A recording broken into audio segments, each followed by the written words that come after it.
मेरे घर लक्ष्मी नारायण की मूर्ति है जिसमें भगवान के चेहरे ठीक से नहीं बने हुए दिखते हैं। हम उसे बदलकर शालिग्राम जी स्थापित करना चाहते हैं। पुरानी मूर्तियों को कैसे विसर्जित करें? हाँ, अगर नक्श ठीक नहीं है, उनके वास्तु ठीक नहीं है प्रतिमाओं के, तो जैसी उनकी प्रतिष्ठा होती है, जैसी उनकी प्राण प्रतिष्ठा होती है, और मूर्तियों में उत्पन्न दोष व्यक्ति के भी शरीर में या उसके जीवन में आने लगते हैं। ऐसी मान्यताएं और ऐसे अनुभव और चीज़ें हैं। तो आप कोशिश करें, उनको भूदान कर दें। सारी चीज़ जल प्रवाह से भी बची है, थोड़ा जल प्रवाह को भी हम रोक रहे हैं क्योंकि उससे जल में फिर गंदगी पैदा हो रही है। और बहुत तेज़ी से, अब चूँकि लोग बहुत हैं और हज़ारों लाखों लोग अगर इन उपायों को करने लगेंगे तो उससे और एक नई समस्या खड़ी होगी। तो भूदान करें कहीं किसी शुद्ध पवित्र स्थल पर, जहाँ पर किसी के पैर न लगते हों।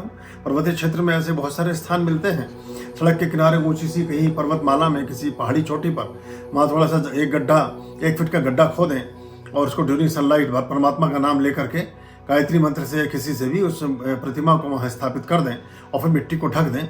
कोशिश करें कि कोई देखे नहीं, चुपचाप इस कृत्य को कर दें और 1-2 फीट का गड्ढा खोद करके उसमें रख दें, प्रणाम करके वापस चले आएँ।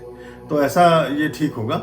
और जो वस्त्र वगैरह होते हैं, पुराने वस्त्र हैं, जनेऊ हैं, कलावे हैं और बहुत सारी चीज़ें ऐसी होती हैं, उनको भी विमुक्त करके, विमुक्ति का एक प्रक्रिया होती है कि 3 बार गंगा जल क्लॉकवाइज डालना होता है। जैसे हमने वस्त्र या कलावे या सारी चीज़ों का ढेर लगाया, 3 बार गंगा जल हाथ में लिया और विमुक्ति के लिए प्रार्थना की परमात्मा से कि इसमें जो भी ऊर्जा विद्यमान थी, मैं हिंदी में बता रहा हूँ ताकि आप ठीक से कर लें, जो भी ऊर्जा विद्यमान थी, जो भी हमारे किसी प्रकार का अगर कोई इसमें संचित कोई बल रह गया है तो उसको हम विमुक्त करते हैं। उसको ब्रह्मांड में जो स्थापित वायलेट जोन है, जो वहाँ हम उसको स्थापित करते हैं, वहाँ भेजते हैं। तो ये अब ये 0 हो गई है, इसमें जो भी एनर्जी है, फिर उसको हमें दाह कर देना चाहिए, उसको अग्नि के समर्पित कर देना चाहिए, तो अच्छा रहता है और उससे बाकी चीज़ें भी ठीक चलती हैं।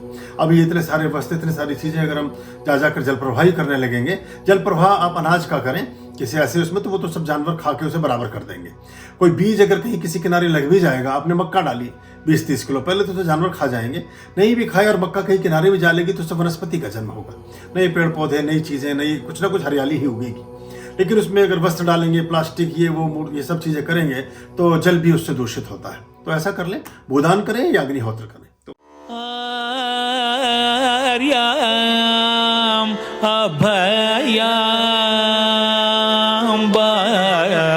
भज रे चित संततम